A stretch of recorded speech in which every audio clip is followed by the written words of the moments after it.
Alumnos de la Facultad de Estudios Superiores Iztacala, en el módulo de Bioquímica y Biología Celular, encabezado por las doctoras Elizabeth Alejandra Guzmán Hernández y la doctora Melissa Rito Domingo, participantes del equipo número 5 del grupo 11-16, les presentaremos los temas de proliferación celular y tránsito celular. Dicho equipo está conformado por Domínguez Morales Alexia, Esquivel Hernández Jimena, Flores Lera Dianixel, García Asensio, Alison Michel, Pérez Torres, Alondra Jimena y Ramírez Almorán, Valeria Abril.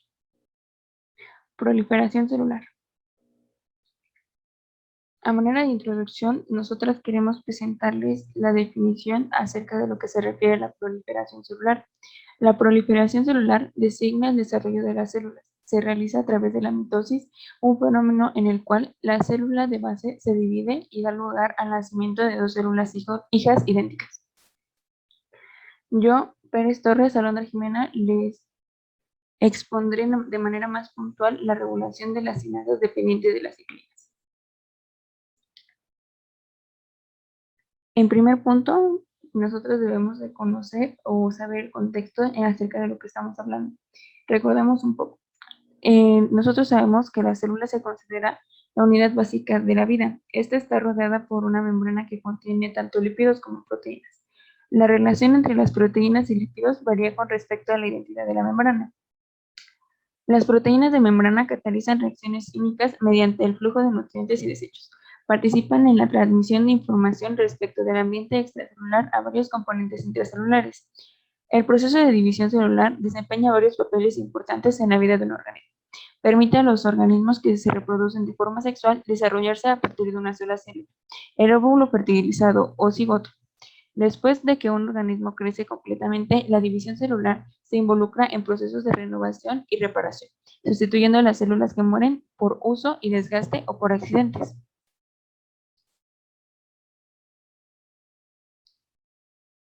La reproducción de una estructura tan compleja como la célula requiere de eventos regulados. La división celular conlleva la distribución del material genético ADN en dos células hijas.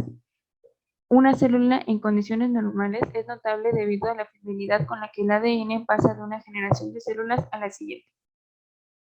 Las ciclinas están entre los reguladores centrales más importantes del ciclo celular. Los niveles de ciclinas oscilan marcando el ritmo de la división y manteniendo a la célula en la fase necesaria del ciclo. Este proceso debe ser regulado a la perfección con el fin de asegurar que cada fase del ciclo se produce en el momento y en el orden adecuado. Existen distintos tipos de ciclinas. Cuando la cantidad de cada ciclina llega a un nivel de umbral, el proceso concreto se activa. Cuando una fase ha terminado, las ciclinas responsables se degradan rápidamente, dando paso a la siguiente fase.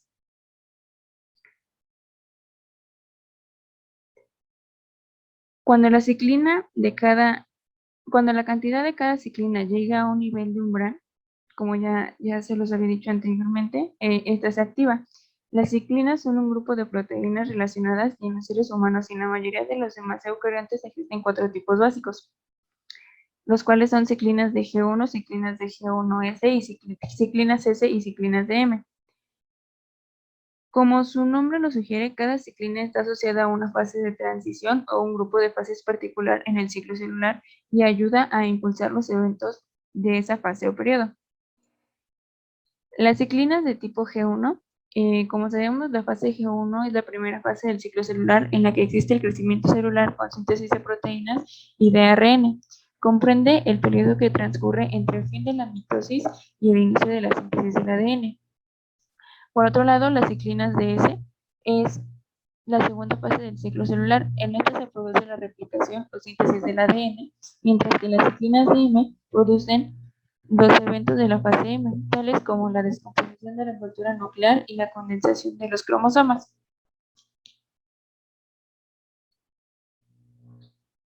Las ciclinas no activan directamente las máquinas moleculares necesarias, sino que actúan regulando la actividad de unas enzimas concretas. Las cinasas dependientes de ciclinas o CDKS, uniéndose a ellas y abriendo su centro activo. Entonces las cinasas activadas añaden grupos de fosfato a otras proteínas de la célula, movilizando toda la maquinaria necesaria para la síntesis del ADN o cualquier tarea especificada por la ciclina en particular. Y como aquí podemos ver, aquí se puede ilustrar lo que acabo de decir con respecto a que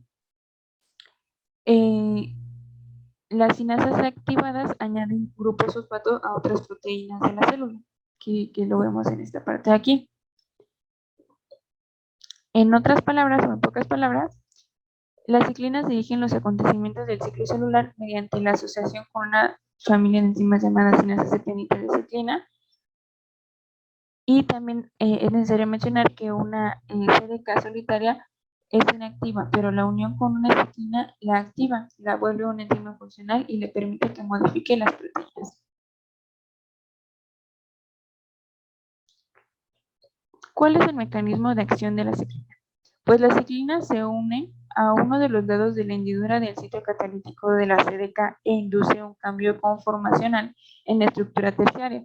Estos cambios activan a la sinasa al realinear el sitio activo y prevenir el bloqueo estático que se presentaba. Como es de suponer, el proceso no es tan simple. Nuestras células incluyen una colección compleja de activadores e inhibidores, pero sintonizan la progresión ordenada del ciclo celular. Algunas de estas proteínas bloquean a las ciclinas o las degradan, aplazando la división celular. Otras transmiten las señales de crecimiento precedentes de las células vecinas y mejoran la acción de las ciclinas, promoviendo la división celular cuando las condiciones locales son adecuadas. Y a esto, ¿en dónde ocurre todo? Pues todo lo que les acabo de mencionar. Esto ocurre durante el ciclo celular. Este está conformado por dos fases importantes que son la interfase y la fase M, siendo este el mecanismo principal por el cual las células se reproducen. Se da con dos fines principales, los cuales son que el ADN se pueda duplicar y una vez que esto suceda se pueda segregar copias a las dos células hijas idénticas que se darán como resultado. La interfase va a comprender de la fase G1, en donde la célula va a crecer, la fase S, en donde se va a duplicar la información genética, y la fase G2, que en esta va a ser la revisión a la copia que se generaron en la fase S y puede crecer un poco más. Cuando termine la interfase, o sea que es estas tres fases que ya les comenté, durante la fase M, la célula llevará a cabo los procesos importantes, que es esta parte de aquí que no entra en la interfase.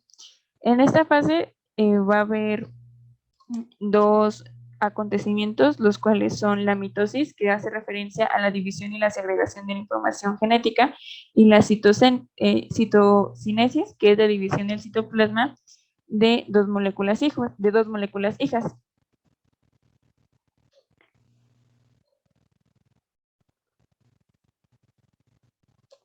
Antes de pasar a cómo es que se realiza toda la activación de la ciclina, nosotros debemos conocer acerca del mecanismo de control. Estas ciclinas y como tal, pues toda la regulación de las sinasas dependientes de ciclinas sirven como una especie de temporalizador. Estos, al activarse, no se detendrán hasta que la tarea haya sido completada. Tienen un tiempo establecido y van a una secuencia de pasos que van a llevar a cabo para que la fase concluya y dé inicio a la siguiente. Este mecanismo estará regulado por los complejos de proteínas llamadas sinasas dependientes de las ciclinas, como ya anteriormente se explicó.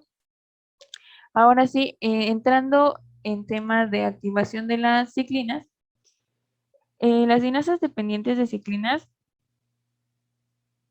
son dependientes de la ciclina, pues una vez que se forma el complejo, esto puede cumplir su actividad, además de que estos necesitan de energía ATP para que puedan funcionar. Sin embargo, no es solo suficiente la unión entre la ciclina y la sinasa.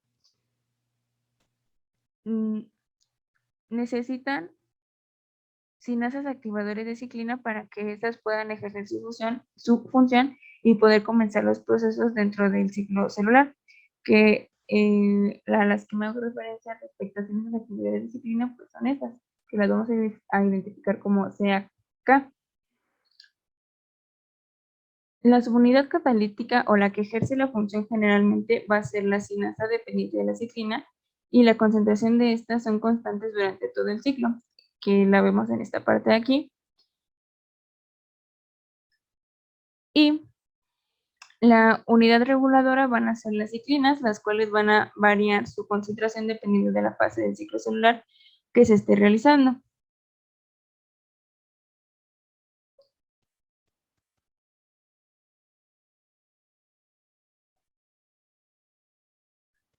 Las ciclinas y sus complejos dependientes de ciclinas se van a agrupar dependiendo a la fase en la que estas van a actuar.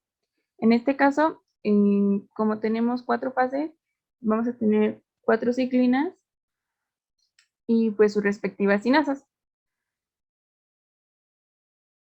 Cuando se encuentran activadas, las cinasas dependientes de ciclinas van a fosforilar o activar varios grupos de familias de proteínas que van a ejercer su acción.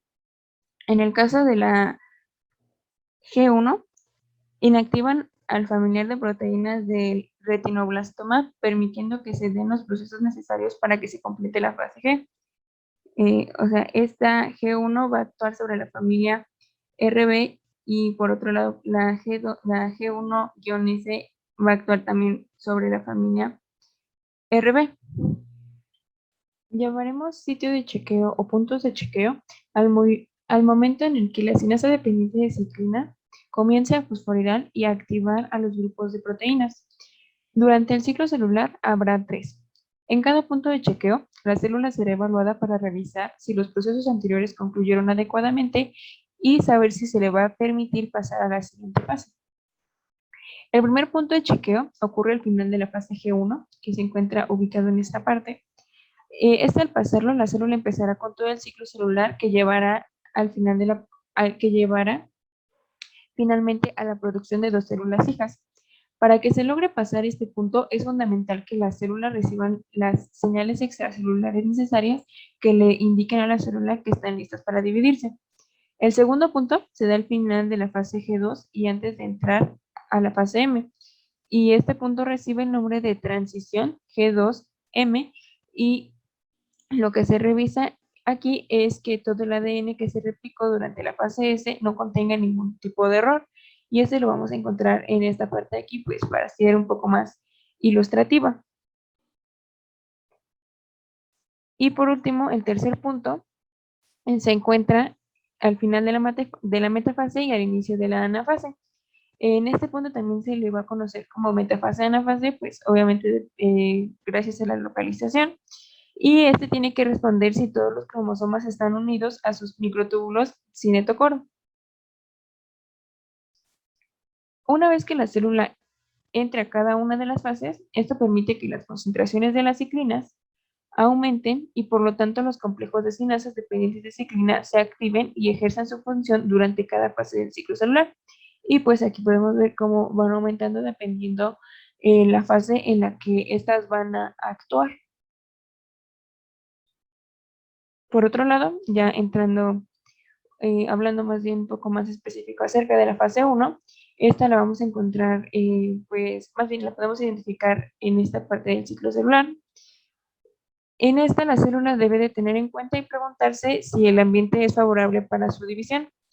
Esta está gobernada por unas sustancias que se le llaman mitógenos, los cuales actúan sobre los receptores de la membrana de la célula y, a su vez, desencadenan secuencias de señalización intracelular que concluyen en llevar a la expresión de proteínas que van a dar como resultado la síntesis de la mayoría de las proteínas necesarias para la replicación del ADN.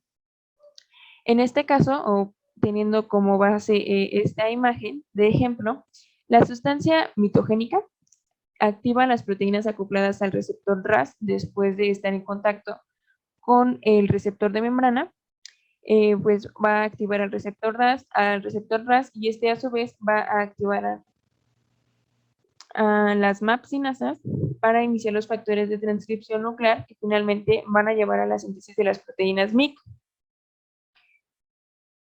Por lo tanto, al aumentar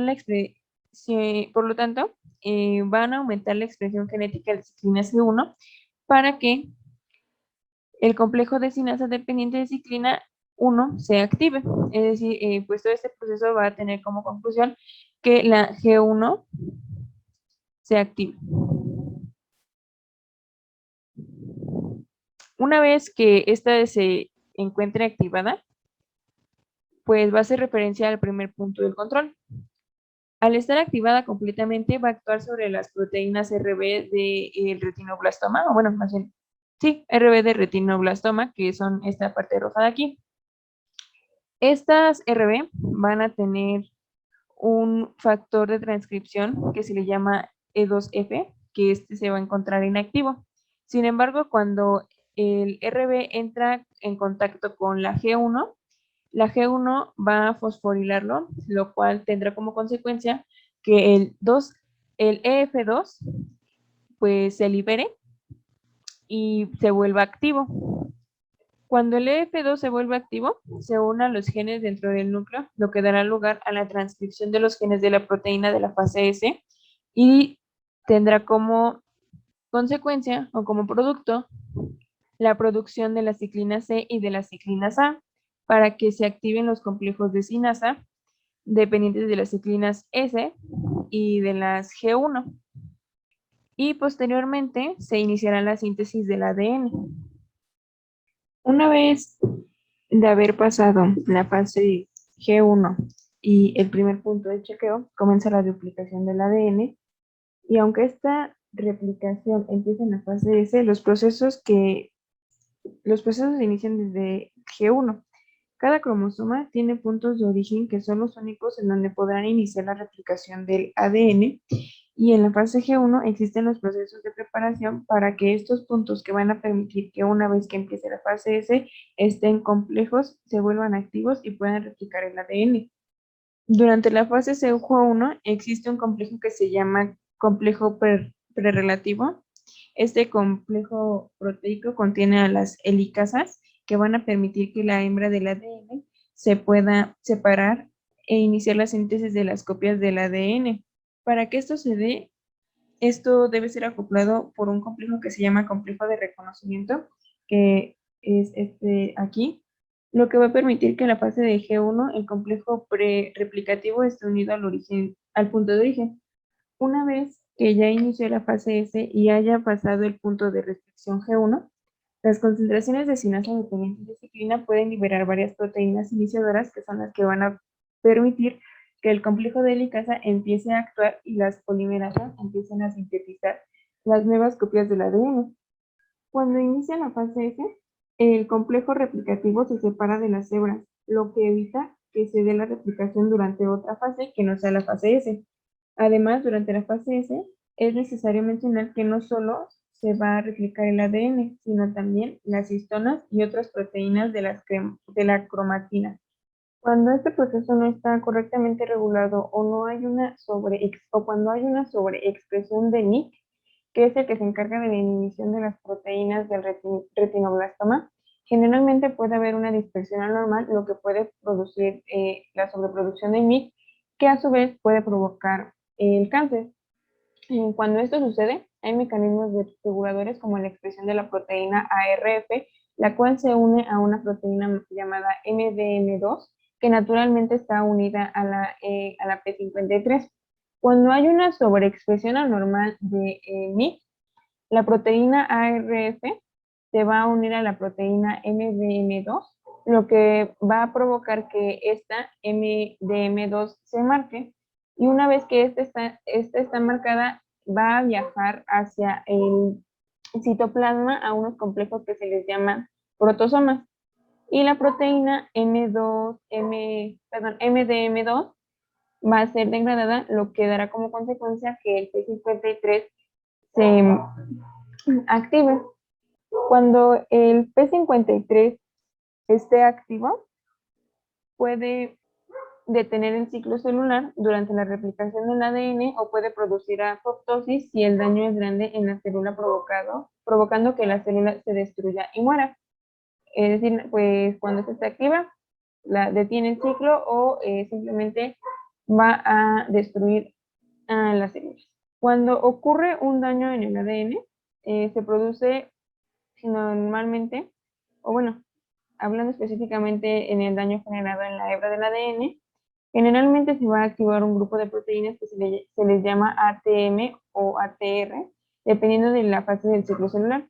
Y estas van a comenzar una cascada de señalización intracelular que provocará la activación del P53, haciendo que el P53 llegue hasta el núcleo a producir un grupo de proteínas que se les llaman inhibidoras de las cinasas dependientes de ciclina, que se unen a los complejos que están activos por su ciclina y los vuelven inactivos, provocando que la célula se detenga. Es decir, las cinasas dependientes de ciclina se unen a los complejos que están activados por su ciclina y los vuelve inactivos, provocando que el ciclo celular se detenga. Los complejos inhibidores de las cinasas dependientes de ciclina son muy importantes para regular los procesos de G1 y GS a finales de la fase G2. En este caso es sumamente importante ya que hará referencia al punto de chequeo número 2, pues gobierna el paso entre las diferentes fases G1 y pues en esta última parte, si se encuentra un daño en el segundo chequeo que pues hace referencia a todo lo anterior mencionado, va a ser detenido hasta que el daño sea reparado.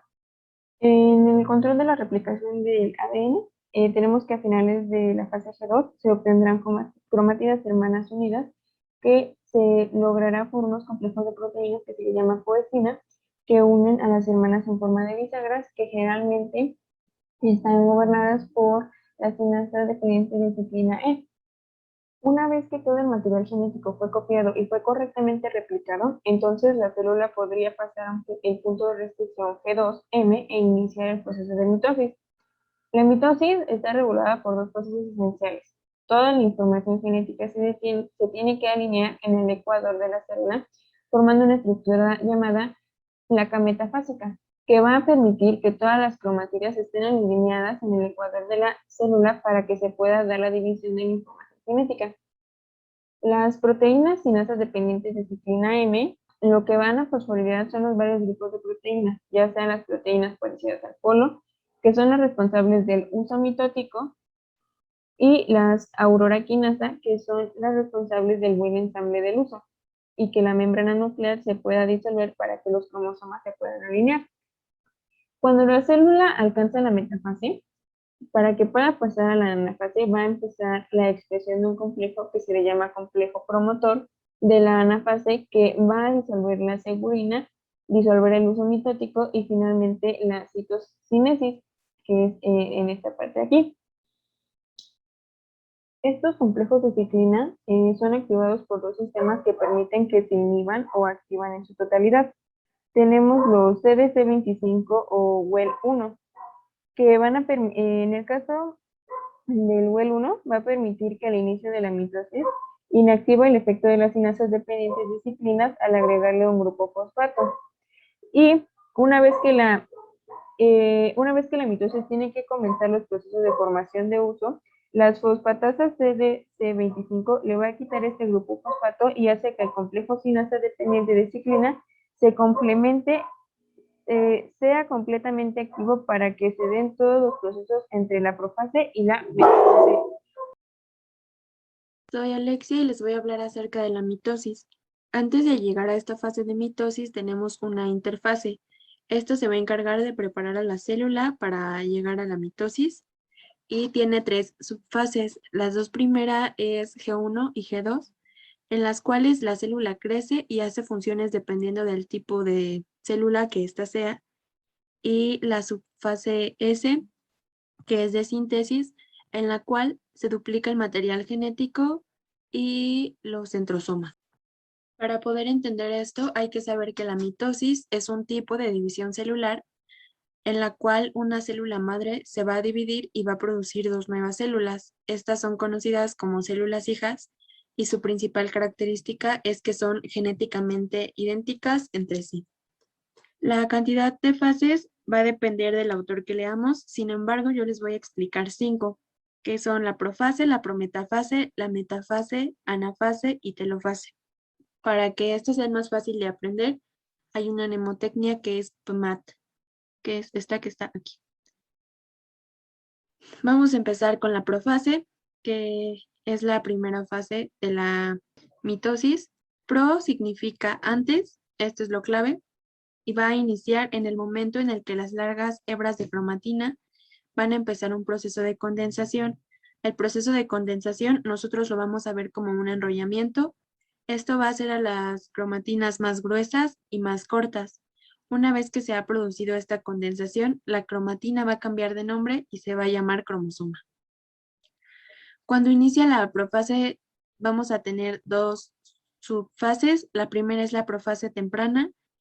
Esto se caracteriza por una desaparición de los nucleolos y la membrana nuclear va a estar fragmentada.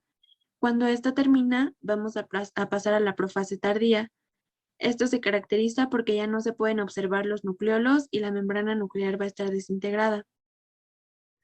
Cada cromosoma está formado por un par de cromátidas hermanas que tienen secuencias de ADN de doble cadena idéntica. Cada cromátida contiene una región muy angosta llamada centrómero y unido a cada centrómero se va a encontrar el cinetocoro, al cual se van a unir microtúbulos y estos van a participar en la distribución de los cromosomas durante la mitosis. Los microtúbulos irradian de cada polo y algunas de estas fibras proteicas se alargan hasta los cromosomas para formar el huso mitótico. La siguiente fase es la prometafase. Pro es antes, entonces esta significa antes de la metafase. Es la segunda fase de la mitosis y va a iniciar cuando la envoltura nuclear ha sido desintegrada y se internaliza en vesículas para usarla más tarde. El huso mitótico ya está totalmente formado. Al inicio de la prometafase, los cromosomas duplicados están esparcidos por toda la región nuclear. Los microtúbulos del huso crecen y tienen movimientos dinámicos y aleatorios que les dan una aparición de ir buscando a los cromosomas. Si un microtúbulo se acerca a un centrómero, es capturado por uno de los cinetocoros del cromosoma duplicado. El movimiento de los cromosomas hacia el plano medio de la célula, los microtúbulos se van a cortar. Esto se debe a la eliminación de subunidades de tubulina y los microtúbulos cortos se van a alargar por la adición de subunidades de tubulina. Este acortamiento y alargamiento tiene lugar mientras el microtúbulo sigue unido firmemente al cinetocoro. La célula avanza de prometafase a metafase. Las coecinas, que son un complejo de proteínas en forma de anillo que se unen a las cromátidas hermanas, se van a disociar con los brazos de cromátidas hermanas, uniendo solamente la región centromérica. La metafase. Meta significa medio, por lo que esta es la fase media y es la tercera fase de la mitosis. En esta fase todos los cromosomas se alinean en un plano medio o en una plana metafásica, como se puede ver aquí. Una de las dos cromátidas hermanas de cada cromosoma va a estar unida a través de su cinetocoro a los microtúbulos de un polo y su cromatida hermana también lo va a estar unida al polo opuesto. El huso mitótico está constituido de dos microtúbulos, los cuales son los polares y los cinetocóricos. Los polares se extienden de cada polo de la región ecuatorial donde se superponen entre ellos y los microtúbulos cinetocóricos se extienden de cada polo y se unen a los cinetocoros de los cromosomas. Cada cromátida está completamente condensada, es decir, va a estar muy gruesa, por lo que van a ser fácilmente de distinguir, y a medida de que la célula mitótica avanza de metafase a anafase, las coecinas restantes se unen a cromátidas hermanas en la región centromérica y estas se van a ir disociando. La siguiente es la anafase. Ana significa separación, por lo cual esta fase va a empezar cuando las cromátidas hermanas se separan. Una vez que las cromátidas ya no están unidas entre sí, cada cromátida pasa a ser un cromosoma. Los cromosomas se desplazan a polos opuestos y van a usar a los microtúbulos del huso como guías. Los cinetocoros que todavía permanecen unidos a los microtúbulos cinetocóricos dirigen el camino por delante de los brazos de los cromosomas. Los cromosomas adquieren una forma de V con el vértice apuntando hacia el polo, como se puede ver aquí en la imagen. En el vértice de la V se encuentra el cinetocoro y la anafase finaliza cuando todos los cromosomas llegan a los polos.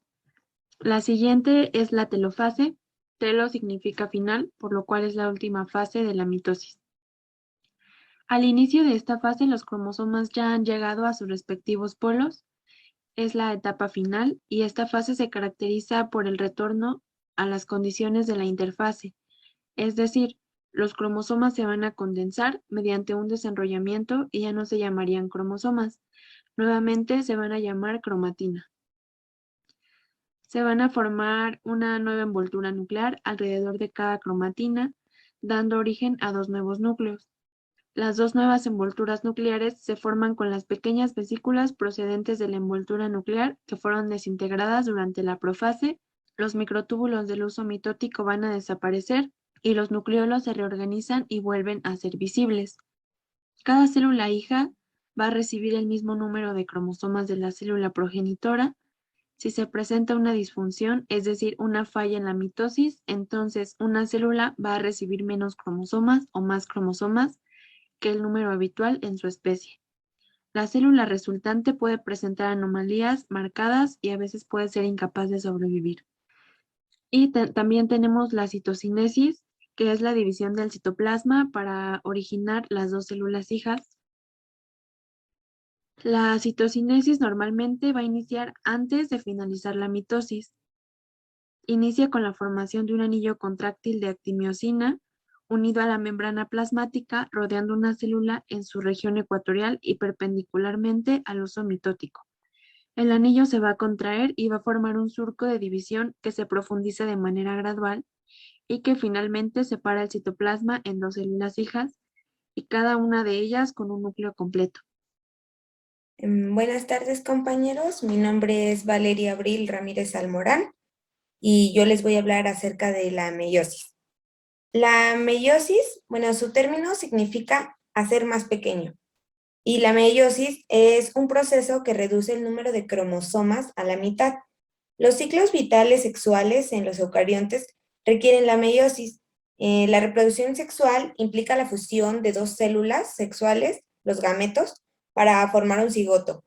La meiosis permite que cada gameto contenga solo la mitad del número de cromosomas de la célula progenitora, evitando así que los cigotos posean el doble de cromosomas que sus progenitores. Las etapas de la meiosis son parecidas a las de la mitosis, con 4 diferencias importantes. La primera es que la meiosis implica dos divisiones nucleares y citoplasmáticas sucesivas, produciendo 4 células. La segunda es que aunque son dos divisiones nucleares sucesivas, el ADN y otros componentes del cromosoma solo se duplican una vez durante la interfase de la primera división meiótica. La tercera es que cada una de las 4 células generadas en la meiosis contienen un número cromosómico haploide, es decir, solo un juego de cromosomas con un representante de cada par homólogo. Y por último, es que durante la meiosis, cada par de cromosomas homólogos se mezcla de tal forma que las células resultantes poseen una combinación de genes única.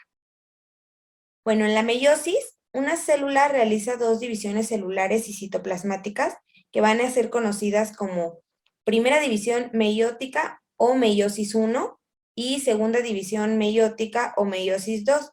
Cada una de las divisiones consta de las etapas de profase, metafase, anafase y telofase.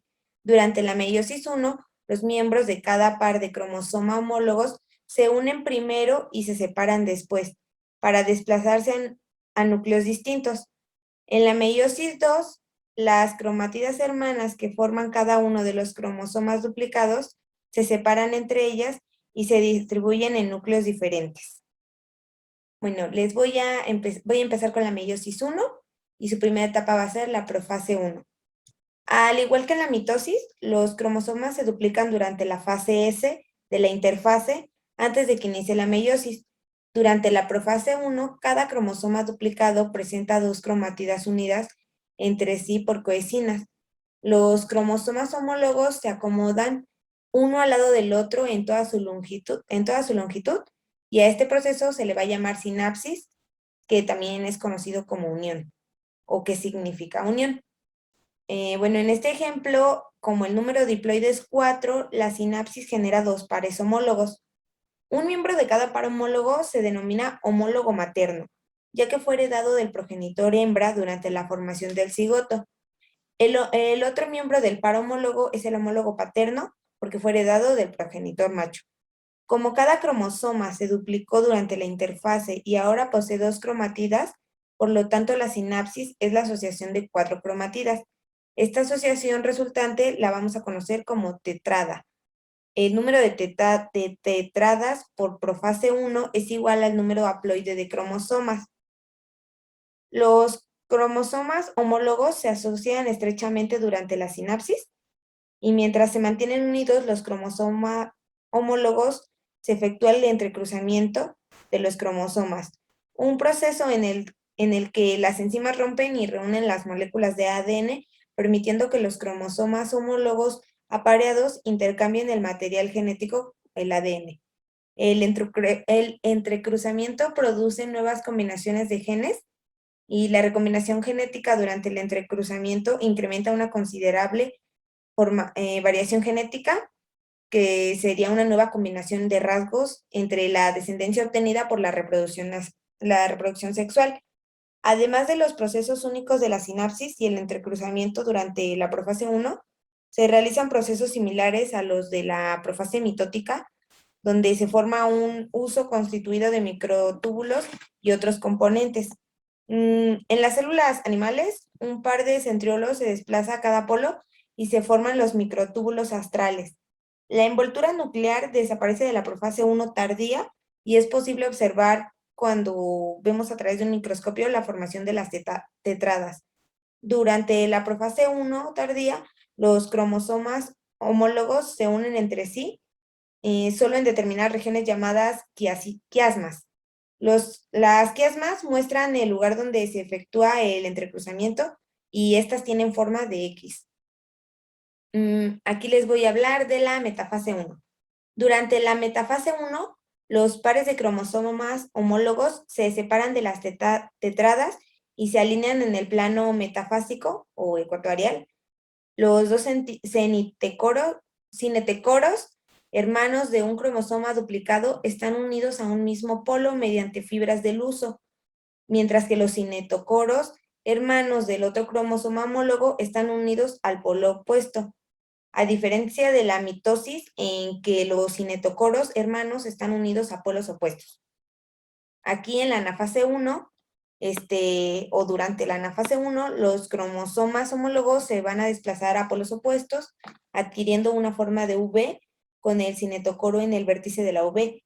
Cada polo recibe una combinación aleatoria de cromosomas paternos y maternos, pero solo un miembro de cada pareja de homólogos está presente en cada polo. Las cromatidas hermanas permanecen unidas por sus regiones centroméricas y en la anafase mitótica que se mencionó antes, las cromatidas hermanas se separan y se desplazan a polos opuestos. Aquí les presento una imagen donde se puede ver en la célula la profase 1, la metafase 1 y la anafase 1. En la profase 1, los cromosomas homólogos forman pares durante la sinapsis y se efectúa el entrecruzamiento. En la metafase 1, los pares homólogos se alinean independientemente en el plano metafásico y en la anafase 1, los cromosomas homólogos se separan y migran hacia los polos.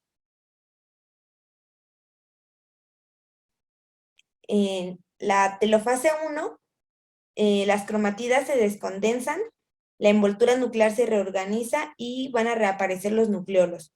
Cada nucleolo de la telofase 1 contiene un número haploide de cromosomas, pero cada uno de estos está formado por un par de cromatidas o un cromosoma doble. Y enseguida de la telofase vamos a tener a la intercinesis, que en este proceso es similar a la interfase que se efectúa entre las divisiones mitóticas, dado que no es una interfase verdadera porque no existe ninguna fase S, y por lo tanto el ADN no se replica porque los cromosomas están duplicados. La intercinesis va a ser muy breve en la mayoría de los organismos y en algunos no existe.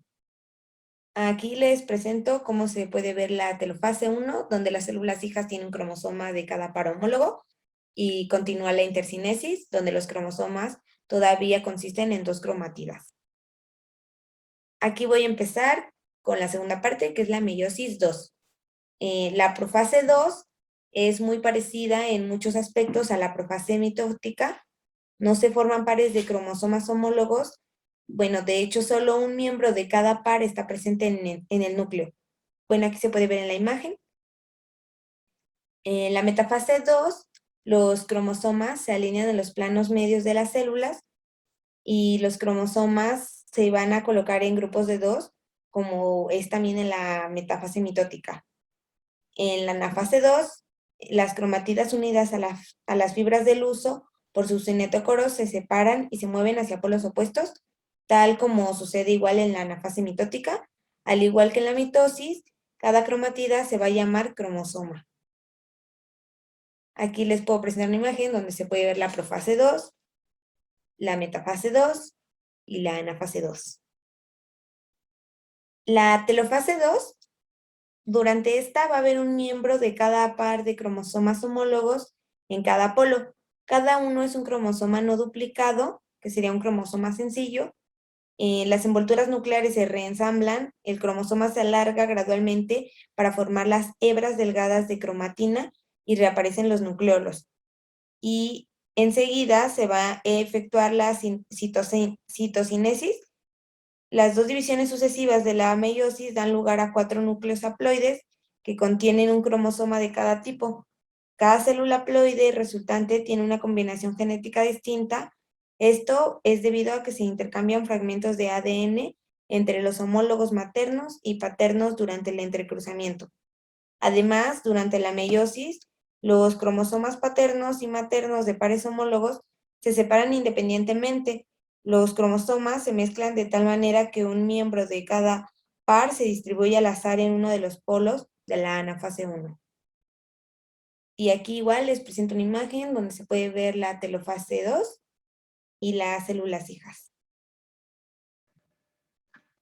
Me llamo Diana Flores y les voy a presentar la transitosis.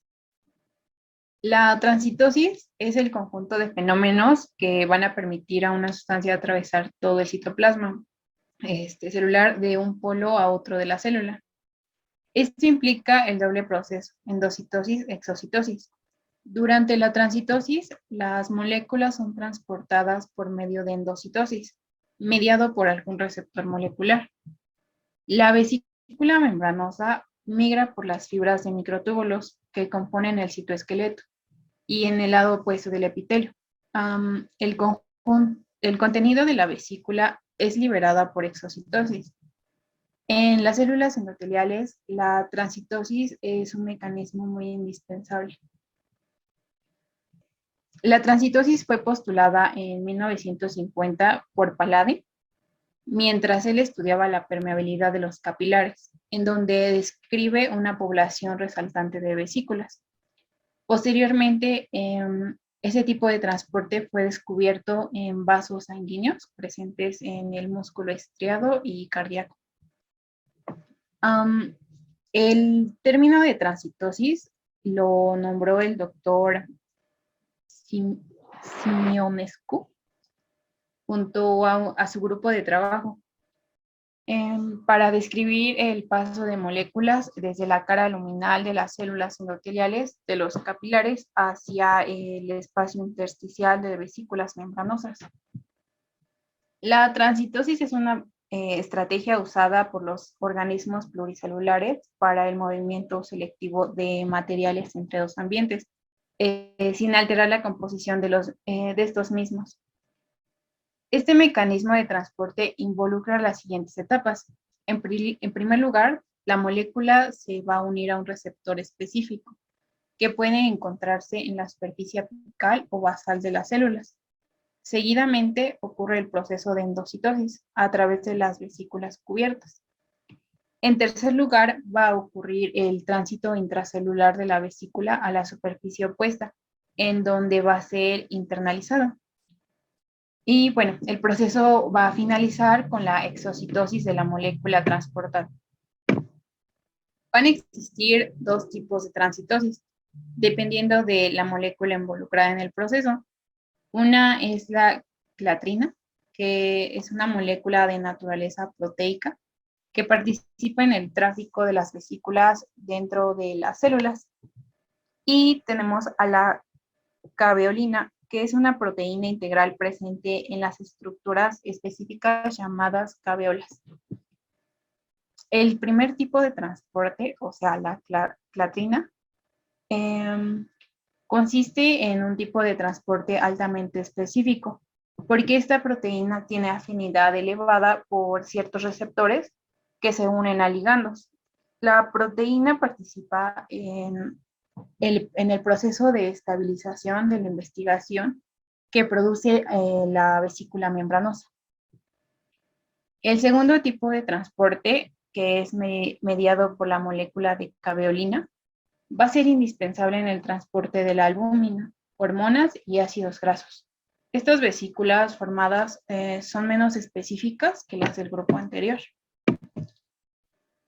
El movimiento de materiales dentro de la célula puede seguir diferentes rutas transcelulares. El movimiento de los transportadores de membrana, por canales o por transitosis.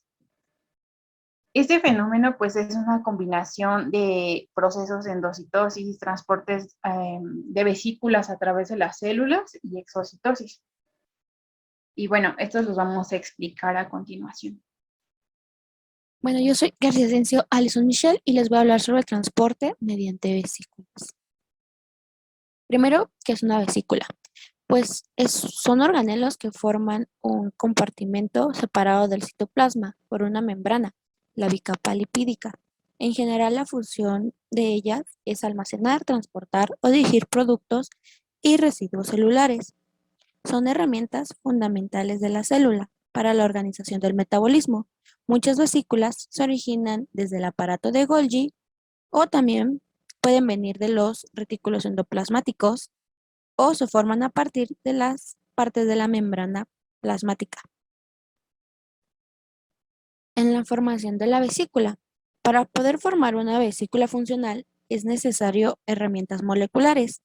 Las toman como moléculas para reconocer y atrapar a las moléculas que se han de transportar. Otras moléculas adicionales tienen como misión formar la vesícula a partir de las membranas del orgánulo fuente. La vesícula debe conseguir proteínas para interactuar con elementos del citoesqueleto, para transportar a las vesículas desde el orgánulo fuente hasta la diana. Y por último, deben incorporar moléculas que permiten a las vesículas reconocer y fusionarse con el orgánulo diana apropiado. La formación de una vesícula en cualquier compartimento fuente es un proceso complejo, ya que participan numerosas moléculas, las que delimitan el sitio de la formación de la vesícula e inician el proceso molecular, las que seleccionan a las moléculas que tienen que ser transportadas, también las que participan en la formación y escisión de la propia vesícula y las que permiten posteriormente deshacerse de las proteínas de recubrimiento. Primero, la formación de una vesícula es un proceso ordenado de reclutamiento de moléculas. En el caso de las vesículas recubiertas por clatrina, en levaduras se estima como más de 65 proteínas diferentes que intervienen en el proceso de formación. En las células de mamíferos, unas 50, todas ellas provienen del citosol. La nucleación, que es lo primerito, en las vesículas recubiertas por clatrina, la nucleación se inicia mediante una concentración alta y localizada del fosfoinosítido en la membrana, el cual capta las moléculas adaptadoras que a su vez reclutan a las cargas y la cubierta de clatrina. Se ha sugerido que también concentraciones de cargas en lugares concretos de la membrana ayudan a captar a las proteínas adaptadoras. En las vesículas COP2,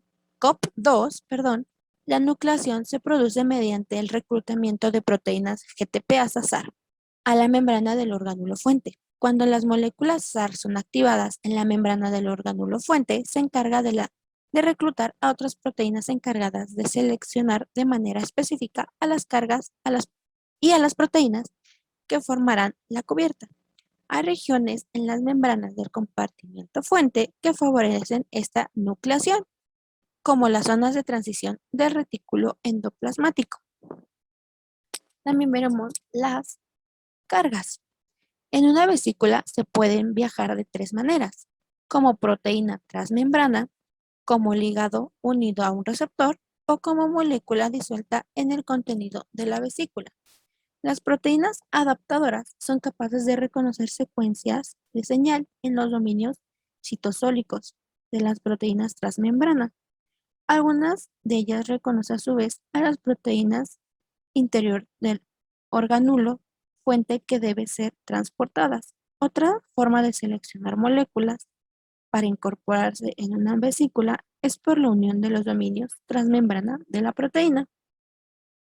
Tenemos también lo que es el plegamiento, que es el conjunto inicial de proteínas que se asocian formando agregados en la membrana. Cuando se alcanza una concentración crítica, se dispara el reclutamiento de otras proteínas que terminarán de formar la cubierta de la vesícula. A este momento se le llama como punto de transición y una vez que está alcanzada la vesícula, se formará. Si no se alcanza el punto de transición, las moléculas que forman los agregados iniciales pueden volver a segregarse en la membrana. Entre las proteínas de la cubierta externa están aquellas que permiten entrelazarse todo el entramado proteico existente, como la curva de la membrana, y dar volumen a las vesículas incipientes, servir de centros de nucleación de actinina o permitir desnudar a la vesícula de estas cubiertas tras la escisión. Ahora, la escisión es separar a las vesículas de la membrana madre. Curva la membrana de la vesícula y escindirla del compartimento fuente es un proceso coordinado que requiere energía y participación de varias proteínas. Tras la escisión, muchas de las proteínas que envuelven a las vesículas son liberadas y disueltas al citosol para realizar un nuevo ciclo con la formación de una nueva vesícula, de manera que tenemos una vesícula casi desnuda. Ahora les voy a mencionar algunos tipos de vesículas. Primero tenemos lo que es una vesícula lisa sin características especialistas. Su membrana presenta una superficie lisa y mide unos 150 nanómetros de diámetro.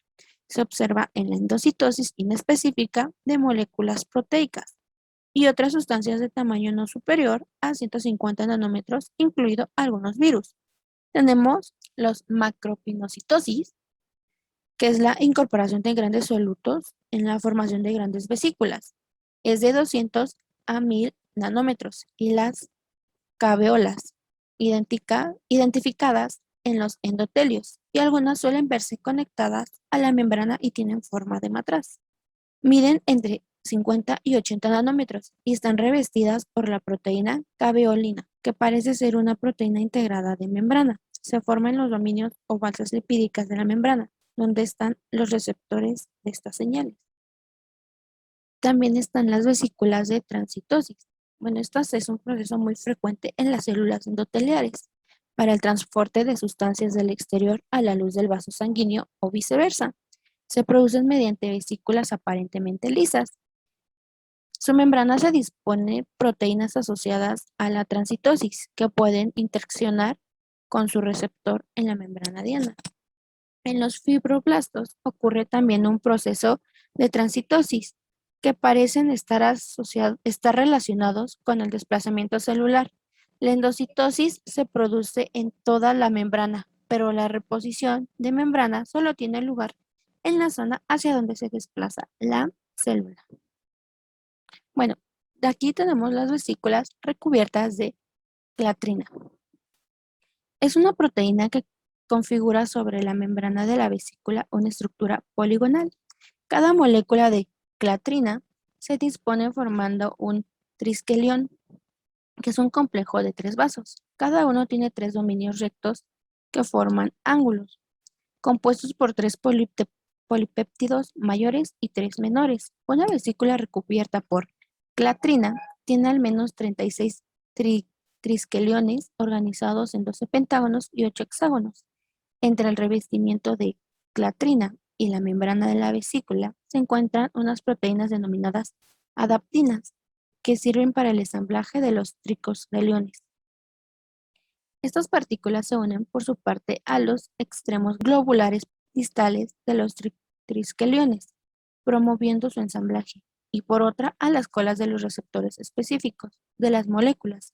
que se incorporan en la vesícula participando en la selectividad del proceso. Primero tenemos el ensamblaje de la cubierta de estas vesículas que requieren una GTPasa que se encuentran en forma inactiva en el citosol. La membrana formadora de las vesículas hay un factor de intercambio de nucleótidos de guanina que se unen a esta enzima y la fosforilan, convirtiéndola en la forma activa. La fosforilización deja en la enzima un ácido graso libre, en modo de tallo, que se inserta en la membrana formadora de la vesícula y las moléculas de clatrina y adaptina se disponen sobre la GTPasa y sobre otras proteínas transmembranosas especiales. Según el tipo de GTPasa, varía el origen de las vesículas. Digamos, si se forma en las membranas del complejo de Golgi, requieren la GTPasa denominada AR. Pero si se forman en la membrana plasmática, utilizan la GTPasa diferente no bien conocida. Para el cierre de las vesículas de clatrina requiere otra GTPasa de gran tamaño, denominada dinamina, que hidroliza el GTP a GDP y se dispone en el cuello de la bolsa emergente, formando un anillo que se estrecha hasta la bolsa y se desprende como una vesícula. Cuando la vesícula se separa de la membrana, la creatinina se desambla. Y esto es posible ya que la dinámica haya causado no solo el desprendimiento de la vesícula, sino también la hidrólisis del GTP de la ARF. En el desamblaje interviene una proteína cochaperona denominada HSC70 que hidroliza la ATP, que es activada por una proteína denominada auxilina dependiente de calcio. Ahora tenemos las vesículas COP.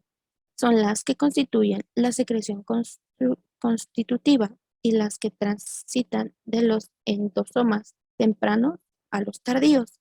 El cierre de las vesículas COP y el desamblaje de sus cubiertas difieren de lo escrito para la clatrina. Cuando la vesícula se ha separado de la membrana emisora, se libera desde esta una GTPasa denominada GAP, que hidroliza al GTP de la ARF o la de la SARS-1, que se libera al citosol para ser reciclados y a los catómeros se desamblan. No parece que en este proceso intervenga la ATPasa HSC70 ni la auxilina. La COP1 va desde el complejo de Golgi al retículo endoplasmático rugoso especiales y también entre los compartimentos del complejo de Golgi, tanto en el sentido anterogado como en sentido retrógrado. Y las COP2 desde el retículo endoplasmático rugoso hacia el complejo de Golgi. Ahora, la fusión. El mecanismo de fusión de una vesícula con su compartimento diana es complejo. Ha de ser selectivo, puesto que la célula ha de asegurarse de que una vesícula solo se fusiona con aquel compartimento para el que las moléculas que transportan han sido destinadas. Podemos además abrir y fusionar membranas, suponen saltar una barrera termodinámica importante. Ahora, el anclaje. Este reconocimiento inicial es similar al de una caña de pescar, anclada en el compartimento diana, que reconoce y ancla una vesícula que tiene unas denominadas moléculas. Hay distintos tipos de complejos, como las Golginas, las TRAP1 y TRAP2, que se distribuyen de forma selectiva en distintos compartimentos. Estos complejos pueden cambiar entre estando estirado y contraído, pudiendo en algunos casos medir más de 200 nanómetros de longitud, lo que indica que es una caña molecular bastante larga. La presencia de estas moléculas es suficiente para capturar vesículas y su localización diferencial en los diferentes compartimentos de Golgi permite seleccionar que las vesículas se capturan en cada dominio. Ahora, en la atraque y fusión, otras proteínas actúan después, llamadas proteínas MTC, que acercan aún más la membrana vesicular a la membrana del compartimento diana, para que se pueda dar otro reconocimiento adicional entre otras proteínas denominadas SNAR. Son proteínas transmembrana de las cuales hay dos tipos, las V y las T. Las V se incorporan en las vesículas durante toda su formación del compartimento fuente y las T se encuentran en las membranas del compartimento diana. La interacción entre las V y las T provoca un acercamiento mucho mayor de las membranas de la vesícula y del compartimento diana, liberando además energía necesaria para la fusión de ambas membranas. Las SNAR son otra capa de especificidad en el reconocimiento del compartimiento diana por las vesículas denominada. Los filamentos de actina parecen tener un papel relevante en la fusión de las vesículas, al menos durante la secreción regulada. Ahora, el transporte vesicular. Como ya había mencionado, muchas vesículas se originan en el aparato de Golgi o de los retículos endoplasmáticos o a partir de las partes de la membrana plasmática. El cruce a través de las membranas celular con o sin ayuda de las proteínas de transporte es uno de los principales modos en el que las sustancias entran y salen de la célula. Otro tipo de proceso de transporte que involucra las vesículas se forman a partir de la membrana celular y se fusionan con ella. También hay otros distintos transportes de vesículas que se dividen en fagocitosis, panocitosis, transitosis, exocitosis y endocitosis. Bueno, yo soy Esquivel Hernández Jimena y les voy a hablar sobre la endocitosis. Empezaremos con qué es la endocitosis.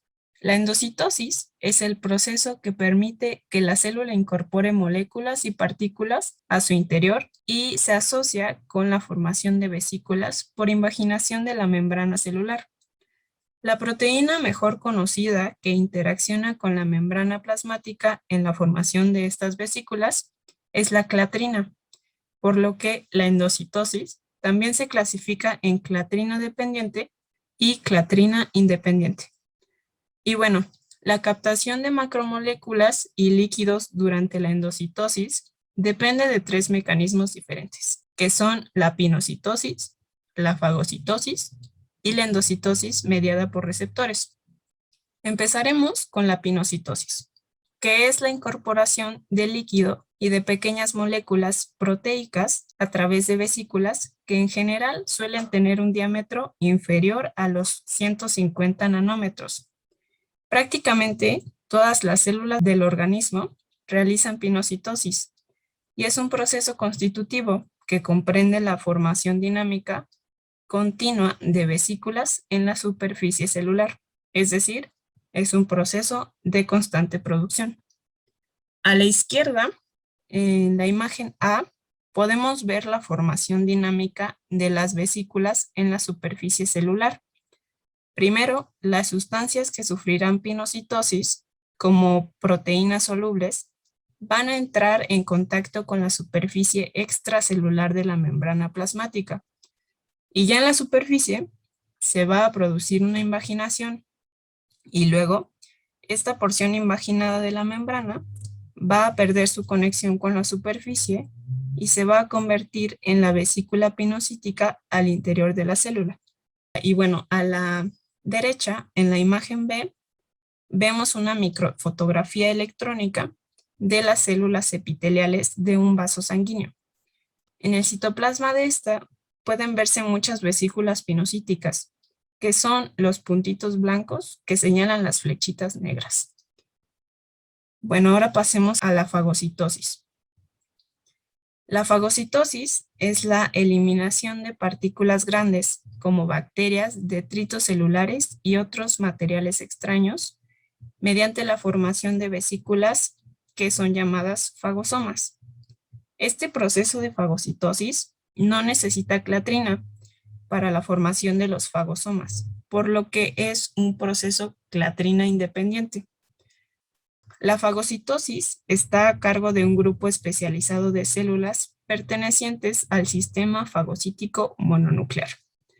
En general, el proceso está mediado por receptores en la superficie celular que reconocen los dominios no fijadores de antígeno de los anticuerpos que revisten la superficie de un microorganismo invasor.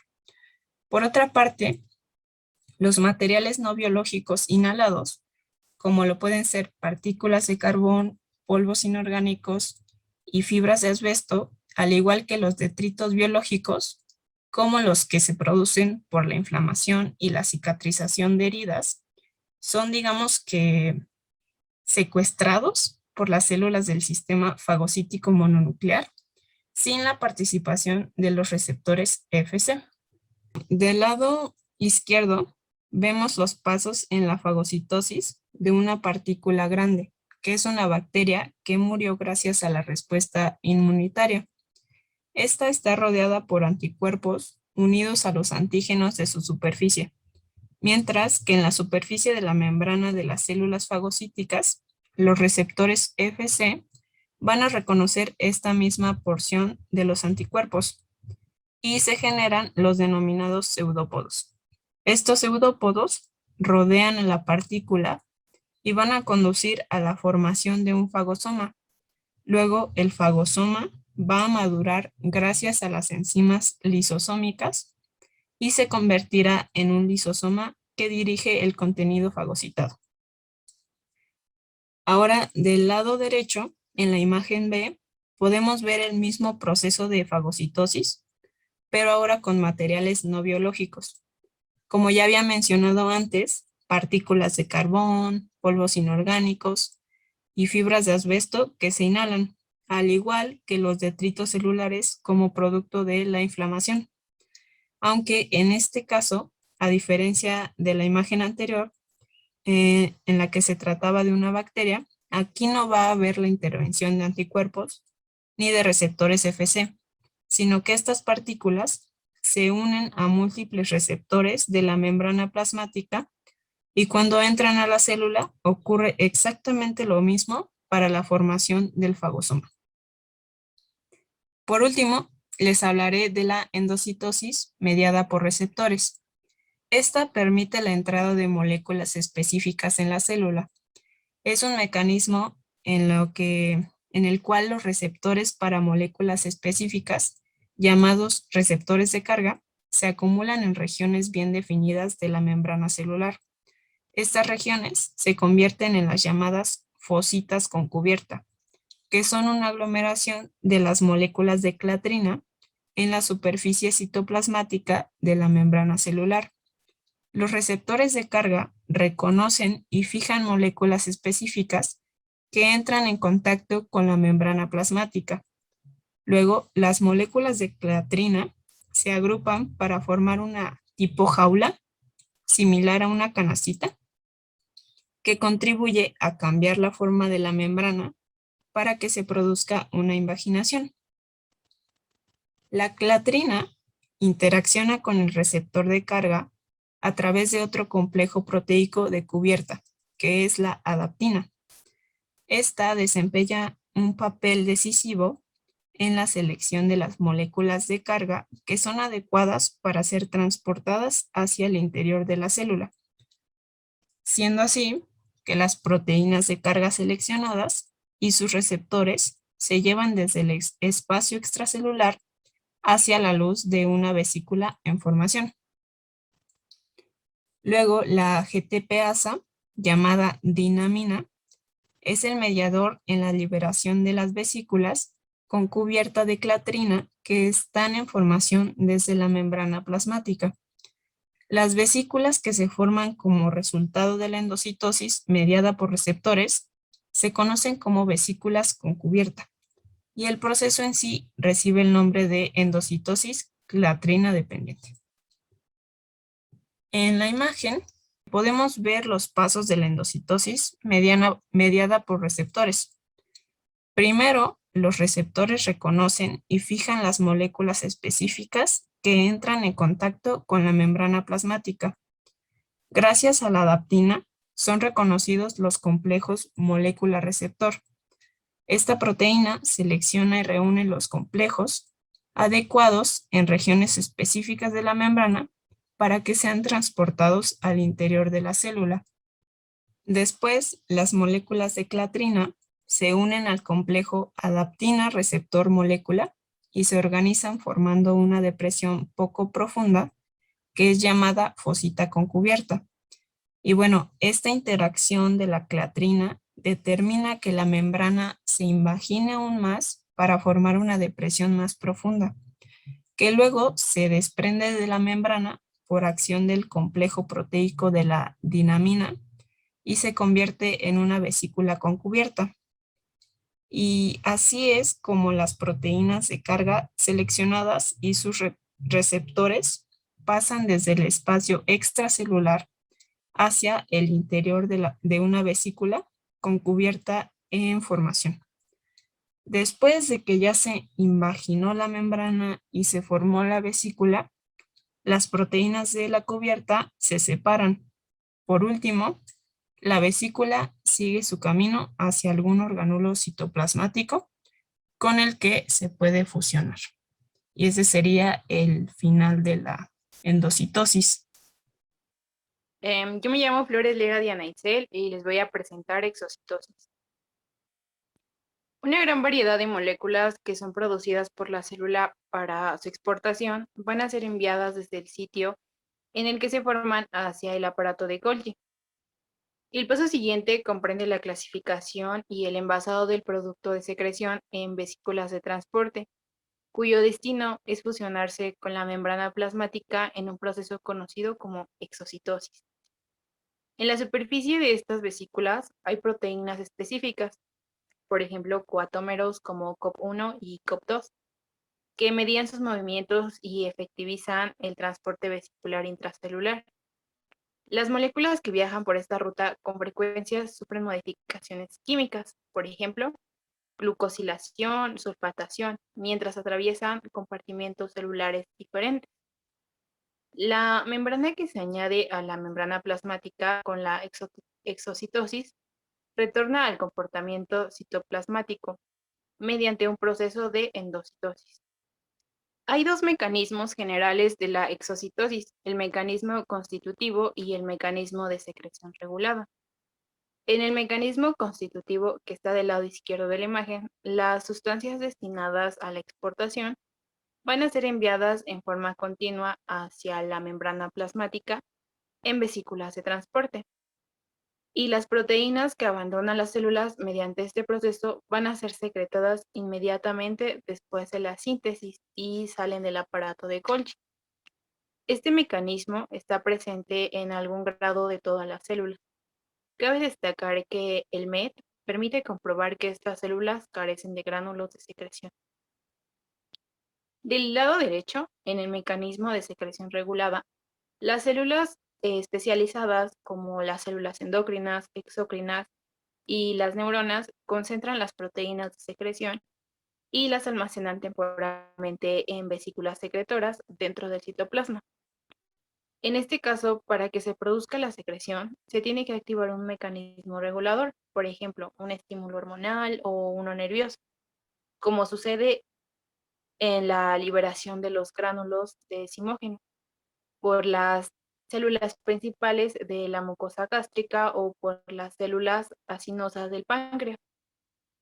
El estímulo señal causa la entrada temporal de calcio en el citoplasma, lo que a su vez estimula las vesículas de secreción para que se fusionen con la membrana plasmática y liberen su contenido hacia el exterior.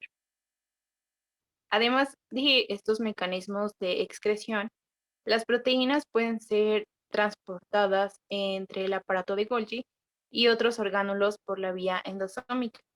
Esta vía o mecanismo se utiliza para enviar proteínas específicas de orgánulos como las proteínas estructurales lisosómicas a sus destinos correctos.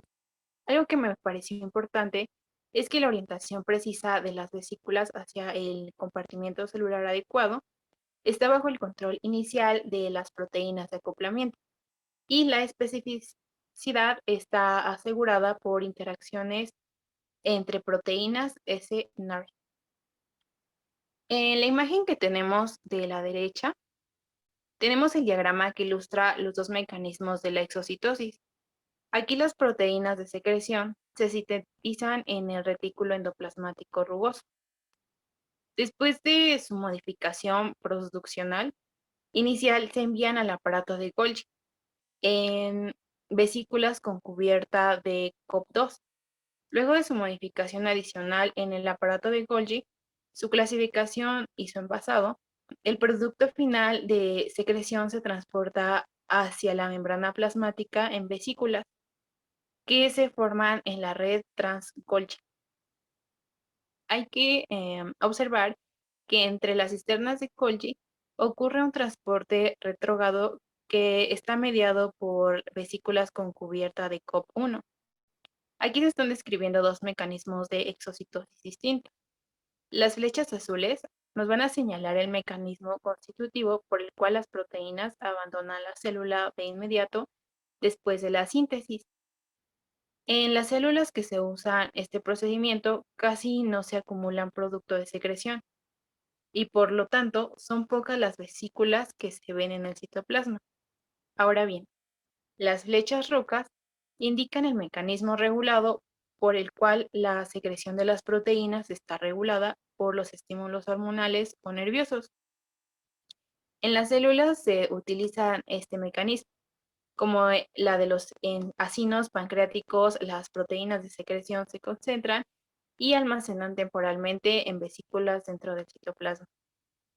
Luego del estímulo adecuado, la vesícula de secreción se fusionan con la membrana plasmática y finalmente evacúan su contenido.